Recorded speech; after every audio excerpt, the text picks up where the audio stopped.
Hyperion by Friedrich Hölderlin. Hyperion to Diotima. We have now won 3 battles in succession, small ones to be sure, but in them the combatants collided like thunderbolts, and all was one consuming flame. Navarin is ours, and we are now before the fortress of Mistra, that remnant of ancient Sparta, and the flag that I wrested from an Albanian horde I have planted on a ruin that lies before the city, and in my joy have thrown my Turkish turban into the Eurotas, and since then wear the Greek casque.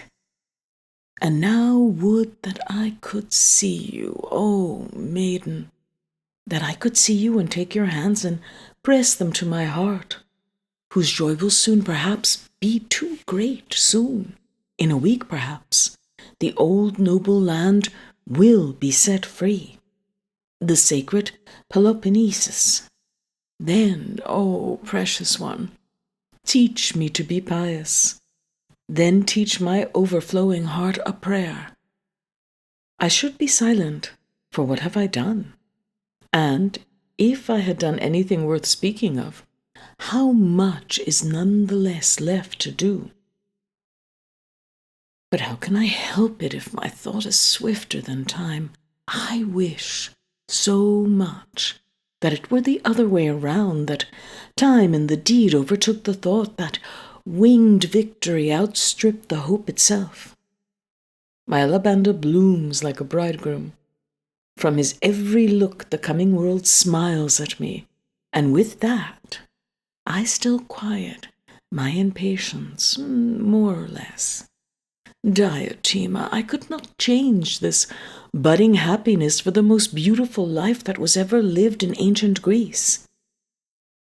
And the smallest of our victories is dearer to me than Marathon and Thermopylae and Plataea. Is it not true? Is not life recovering health more cherished than the pure life that has not yet known sickness?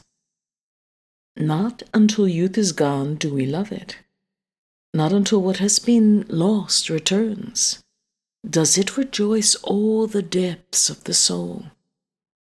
My tent is pitched beside the Eurotas, and when I wake up after midnight, the ancient river god roars past, exhorting me, and smiling, I pick the flowers on the bank and throw them into his shining waves and say to him, "Take it as a sign, thou lonely one, soon the old life will bloom around thee again." Diotima to Hyperion. I have received the letters, my Hyperion, that you have written me along your way. You move me powerfully by all that you say, and in the midst of my love I often shudder to see the gentle youth who wept at my feet transformed into this robust being. Will you not forget all that you have learned of love? Change as you will, I follow you. I believe that if you could hate me, I too should even come to feel as you felt, would make an effort to hate you, and so our souls would remain alike. And this that I say is no exaggeration, Hyperion. I too am wholly different from what I was. I have lost my serene view of the world and my free delight in everything that has life. Only the field of the stars still draws my eyes. On the other hand, I think all the more fondly of the great spirits of the past, and how they ended on earth, and the noble women of Sparta have won my heart. With all this, I do not forget the new champions, the strong whose hour has come. I often hear their shouts of victory through the Peloponnesus roar, nearer and nearer to me. I often see them surging down like a cataract through the woods of Epidaurus, and their weapons glitter far off in the sunlight that guides them on like a herald. Oh, my Hyperion, and you come swiftly across to Cholera, and greet the quiet woods of our love, greet me, and then fly back to your work. And do you think I fear for the outcome? Dearest, often I am close to being troubled, but my nobler thoughts are like flames, and hold off the chill. Farewell, accomplish what the spirit bids you, and let not the war go on too long, for peace's sake, Hyperion. For the sake of the beautiful new golden peace, when, as you said, the laws of nature will yet be written in our statute book, and when life itself, when divine nature that can be written in no book will dwell in the hearts of the community. Farewell. Hyperion to Diotima. You should have calmed me, my Diotima. Should have said that I must not go too fast, must extort victory from fate by little and little, as what they owe is wrung from impecunious debtors. O maiden, to stand still is worse than anything. My blood dries up in my veins. I so thirst to go forward, and must stand here, idle, laying siege day in and day out. Our men want to storm, but that would heat their excited spirits to frenzy, and alas, then for our hopes, if ever savagery erupts and bursts the bonds of discipline and love. I do not know. It can be but a few days longer before Mistra must surrender, but I wish we were farther forward. Here in the camp I feel as if I were in the atmosphere of a brewing storm. I am impatient, and my men are not as I would have them. There is a recklessness among them that is terrifying. But I am stupid to make so much of my state of mind. Yes, a little concern is a cheap price to pay for making ancient Lacedaemon ours. Hyperion to Diotima. It is over, Diotima. Our men have plundered, murdered indiscriminately. Even our brothers were killed. The innocent Greeks in Mistra, oh, they wander helplessly about, their woe-begone dead countenances calling heaven and earth to wreak vengeance on the barbarians, whose leader I was. Now indeed I can go forth and preach my good cause. Oh, now indeed all hearts will fly to me. How cleverly I went about it. How well I knew my men. Yes, it was indeed a remarkable undertaking to establish my Elysium with the help of a robber band. No, by sacred Nemesis, I have got what I deserved, and I will bear it too, bear it until the pain destroys my last consciousness. Do you think I am raving? I have an honorable wound, which one of my faithful followers gave me while I was trying to avert the horror. If I were raving, I would tear the bandage from it, and then my blood would run where it should, into this sorrowing soil. This sorrowing soil, whose nakedness I sought to clothe with sacred groves. This soil, which I sought to adorn with all the flowers of Greek life. Oh, it would have been beautiful, my Diotima. Do you tell me I have lost faith? Dear girl, the evil is too great. Bands of madmen are bursting in on every side. Rapacity rages like the plague in Moria. And he who does not also take the sword is hunted down and slain. And with all the maniacs say they are fighting for our freedom.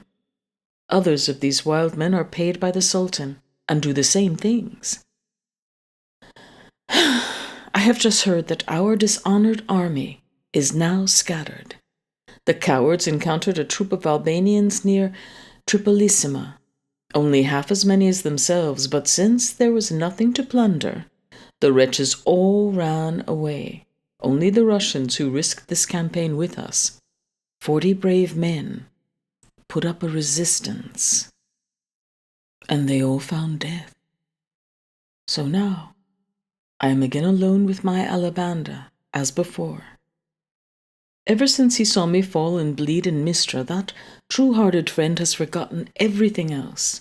His hopes, his longing for victory, his despair. He, who in his fury came down upon the plunderers like an avenging god, he led me out of the melee so gently, and his tears wet my clothes. He stayed with me, too, in the hut, where I have lain since then, and only now am I glad that he did so. For had he gone on, he would now be lying in the dust before Tripolissa. What is to follow, I know not.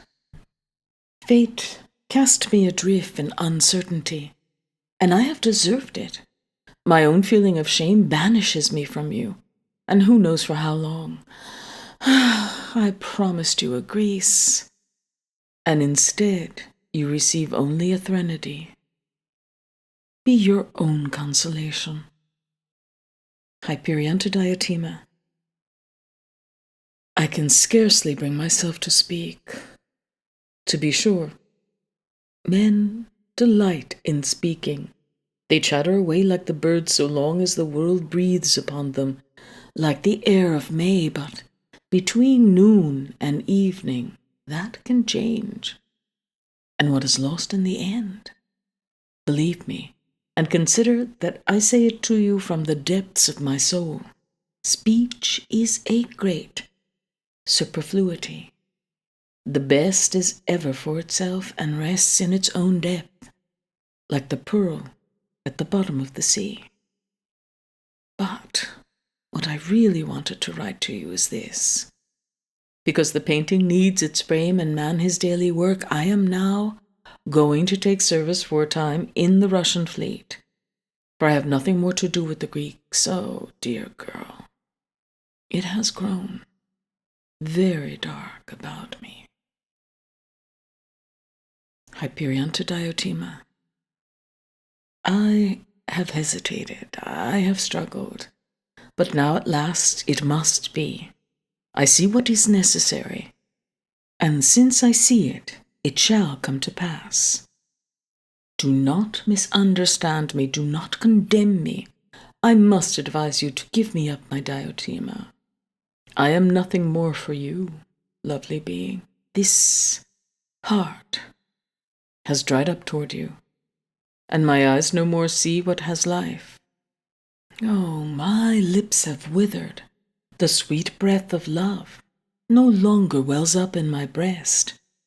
One day has taken all my youth from me. Beside the Eurotas my life wept itself weary. Beside the Eurotas which, in irreparable dishonor, goes mourning with its every wave past Lacedaemon's ruins, there did fate mow down my harvest. Am I to have your love as an alms? I am as utterly nothing, as inglorious as the most wretched serf. I am banished, cursed, like a common rebel, and many a Greek in Moria will hereafter narrate our heroic deeds to his children's children as a tale of robbers. And I have long kept one thing from you. My father has solemnly disowned me, banished me irrevocably from the home of my youth. He will never see me again, either in this life or the next, as he puts it. So reads the answer to the letter in which I wrote to him of my undertaking. But let not pity now or ever lead you astray. Believe me, there is one joy left for us everywhere. True grief inspires. He who steps on his misery stands higher, and it is glorious that only in suffering do we truly feel freedom of soul, freedom If any understand the word, it is a deep word, Diotima. I am so inwardly assailed, so extraordinarily hurt. I am without hope, without a goal, utterly dishonored, and yet there is a power in me, something indomitable, that sets my frame sweetly trembling whenever it awakes in me. And I still have my Alabanda. He has as little to gain as I have. I can keep him for myself without injuring him. Ah, the kingly youth would have deserved a better lot. He has become so gentle and so quiet. It often comes near to breaking my heart, but each of us sustains the other. We do not talk together. What should we say? But there is a blessing in many little affectionate services that we render each other. There he sleeps, smiling resignedly. The good soul! He does not know what I am doing. He would not tolerate it. You must write to Diotima, he ordered me, and tell her to be ready soon to fly with you to a more endurable country.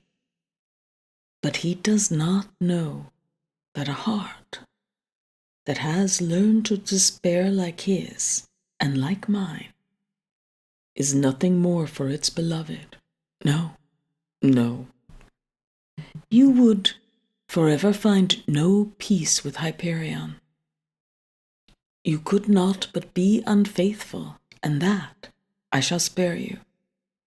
And so, farewell, sweet maid, farewell. Would that I could say to you, go here, go there, there. The springs of life murmur. Would that I could show you a freer country, a country filled with beauty and soul, and say, escape thither. But, oh, heaven, if I could do that, I should be other than I am. And then I should not need to take my leave.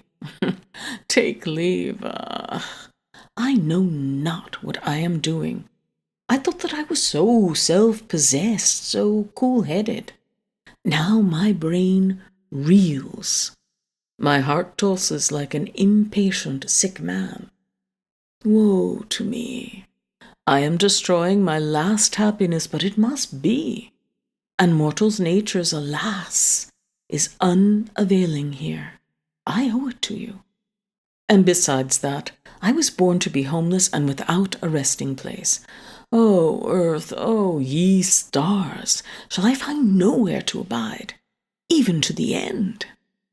Could I but once return to your arms, no matter where, eyes clear as the ether, could I but once again find myself in you, hang on those lips of yours, O lovable, inexpressible one, and drink down your ravishing, blessed, sweet life.